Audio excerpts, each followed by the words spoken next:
Seorang lelaki yang menyaman Perdana Menteri Anwar Ibrahim atas dakwaan serangan seksual kini berdepan tuduhan baru apabila polis menemui pistol dan dadah dalam penahanannya itu. Namun, lelaki itu dengan tegas menafikan semua dakwaan tersebut, menyatakan bahwa ia adalah satu perangkap bertujuan untuk mengalihkan perhatian daripada kes yang sedang difailkannya terhadap Anwar. Persoalannya, adakah penemuan ini benar-benar berkaitan dengan tuduhan sebenar atau sekadar usaha untuk menjatuhkan kredibiliti beliau? Dalam iklim politik semasa, taktik seumpama ini sering menimbulkan keraguan. Kes ini membuka perbincangan tentang sejauh mana pihak berkuasa bertindak secara neutral dalam mengendalikan kes-kes berprofil tinggi yang melibatkan kepimpinan negara.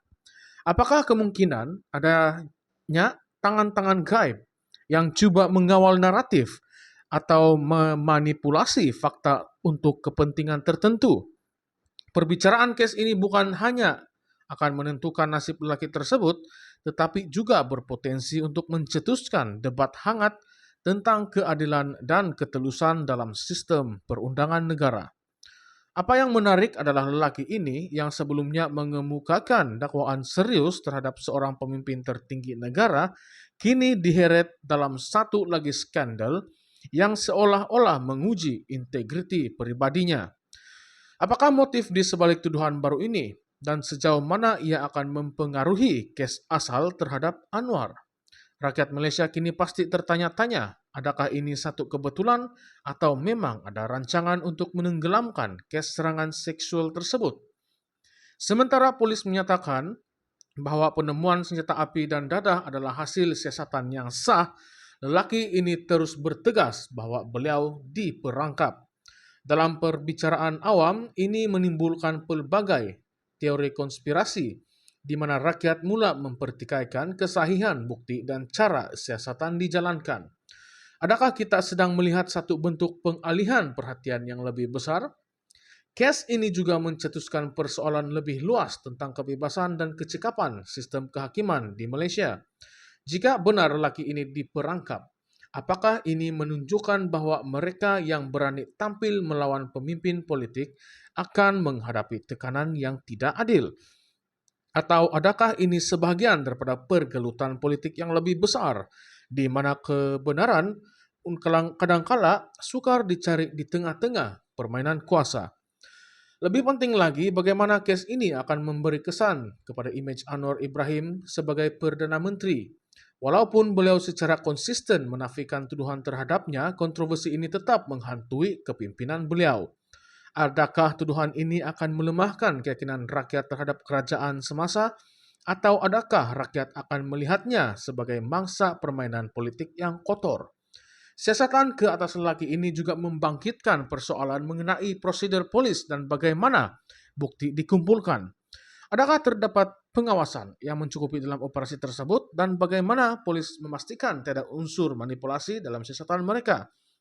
Ini adalah persoalan yang relevan kerana sejarah telah menunjukkan bahwa kes berprofil tinggi seperti ini sering kali melibatkan pelbagai lapisan kepentingan. Dalam konteks yang lebih luas, kes ini menggambarkan bagaimana politik dan undang-undang boleh bersilang dengan cara yang sangat kompleks di Malaysia. Ketika rakyat terus memerhati dengan penuh perhatian, perbicaraan kes ini akan menentukan banyak perkara bukan hanya untuk lelaki tersebut dan Anwar Ibrahim, tetapi juga untuk masa depan politik negara. Adakah Malaysia bersedia untuk menghadapi cabaran ini dengan keadilan yang benar-benar telus, atau adakah kita akan melihat lebih banyak drama politik dalam bulan-bulan akan datang? Kes ini juga membuka mata rakyat tentang potensi penyalahgunaan kuasa dalam siasatan dan pendakwaan. Bagaimanakah pihak berkuasa akan memastikan bahwa proses keadilan dijalankan dengan adil, dan apakah jaminan bahwa tiada individu yang disasarkan atas sebab politik? Soalan-soalan ini semakin relevan apabila kita melihat peningkatan kes-kes berprofil tinggi yang melibatkan pemimpin politik. Ketika kes ini terus berjalan, rakyat Malaysia akan memerhati dengan teliti berharap agar sistem kehakiman negara dapat berfungsi dengan baik, bebas dari sebarang pengaruh politik. Adakah kes ini akan membuka lebih banyak persoalan tentang keadilan di Malaysia, atau adakah ia akan menjadi satu lagi kes yang dilupakan setelah beberapa ketika? Dalam masa yang terdekat, kita akan melihat sama ada lelaki ini akan mendapat keadilan yang dicari, atau jika beliau akan terus bergelut dengan pertempuran undang-undang yang penuh kontroversi ini. Yang jelas, pertarungan ini bukan hanya tentang lelaki tersebut, tetapi juga tentang prinsip keadilan dan ketelusan dalam sistem politik dan kehakiman di Malaysia.